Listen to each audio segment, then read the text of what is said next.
की एक यात्रा होती, त्या यात्रेमध्ये ना एक फुगेवाला होता. तो फुगेवाला वेगवेगळ्या कलरचे फुगे विकत होता, बलूनवाला.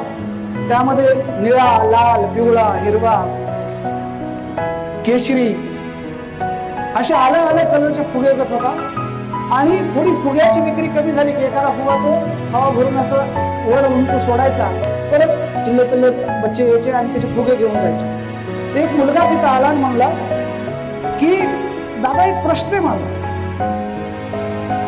ते मला विचार त्या फुग्याला, तुम्ही जे बघायला लागलाय तुमच्याकडनं काळ्या कलरचा फुगा काही दिसणार, काळ्या कलरचा फुगा उडतो का हवेत?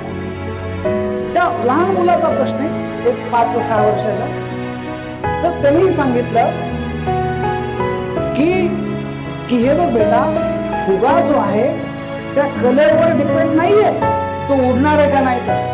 त्यामध्ये जो गॅस आहे हॅलोजन, त्याच्यावर तो डिपेंड आहे की तो उडणार आहे का नाही. तसं मला सांगायचं की तुमचा मुलगा यशस्वी होईल का नाही, तो CBSE ला आहे, ICSE ला आहे, मराठीला आहे, सेमीला, इंग्लिश मिडियमला, याच्यावर काही डिपेंड नाही. त्याच्या आतमध्ये तो किती पेटलेला आहे, त्याची जिद्द किती आहे आणि त्याची मेहनत करण्याची तयारी किती आहे, याच्यावर डिपेंड आहे तो यशस्वी होणार आहे का नाही.